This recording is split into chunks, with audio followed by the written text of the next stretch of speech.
Well, we are back, and once again, Dale Versteegen joins us now from Walking Mountains, and he's got a little, I don't know what kind of activity, but it's a learning activity because that's what Walking Mountains is all about, helping teach kids and adults about nature. So we like to have interactive things happening, and we like to use an art of interpretation to get people to really understand what's going on. And so today, we've already mentioned birds, the activity's increasing, different ones are coming back. And so I thought it would be a good opportunity to teach about, well, what actually is a bird? What makes a bird a bird? And so on the table, there are some different items that you can use that'll help you characterize, well, why is a black-capped chickadee a black-capped chickadee? And then we can go to, why is a violet-green swallow a green swallow? And then also, why is a Cassin's finch a Cassin's finch? So all of these actually have 8 characteristics in common. So they all share these 8 characteristics, which they all share with every other bird. And so right now on the table, there are some objects.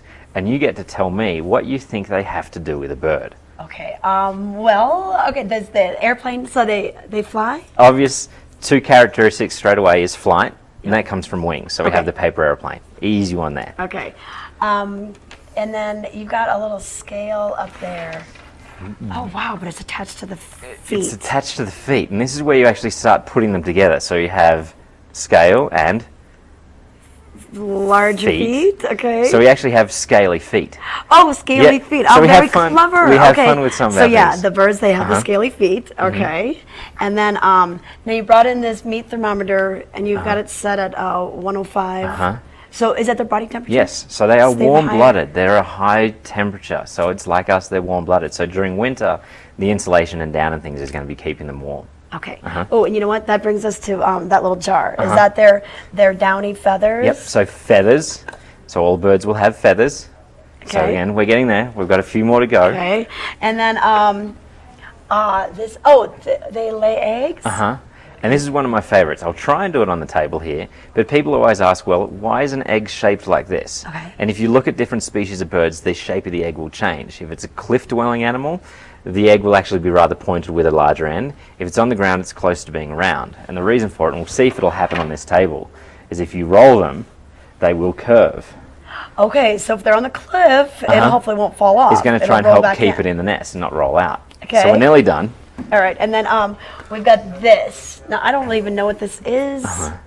Well, it's got a little bit of it's got something to do with the large structures that are in our body that are nice and hard and keep us. Oh, okay, hollow bones. So birds will have hollow bones, but the great thing is there are some bird species that are actually halfway in between. So a hollow bone lets them have a lighter weight skeleton, which will help them fly. And the great thing is in many birds, their feathers actually weigh more than their entire skeleton. Oh, really? Which is a great thing. But some animals, like a loon, will actually have bones halfway between so they can actually dive under and swim. Okay. This looks like a little scissors, but is it supposed to be like a beak? Yes. So birds will have beaks or bills, and depending on the structure of their beak or bill, it's going to let them do different things. So with something like the golden eagle or the bald eagle, they've got a larger beak on them that's designed for tearing meat and things. The hummingbird, very long straw that's designed for getting into things like the Indian paintbrush flower to get nectar or those feeders. Duck, sifting through different things. Okay. Yeah. All right, that's so fun. Okay, so characteristics of what makes a bird, and you said that the birds are coming back.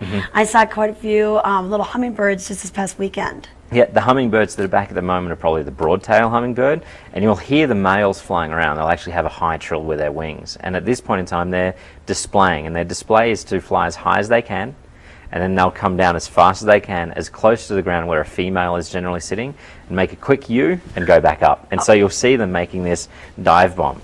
And the higher they actually fly, the faster they get down to the ground, and the closer they get down to the ground shows how skillful they are with their flight abilities. Trying to impress the ladies. So the ladies are sitting there going, oh, you didn't get close enough to the ground, or you did. So they're really showing. And then in the next few weeks, we may actually have the rufous hummingbird fly through, which will be slightly different from the broadtail. It'll be more of an orange coloration. Okay, all right. Boy, you can learn all this and more with Walking Mountains, walkingmountains.org and 827-9725. Don't forget about their daily free hikes, 11 a.m. and 2 p.m. up atop of the gondola at their Nature Discovery Center. We'll be back.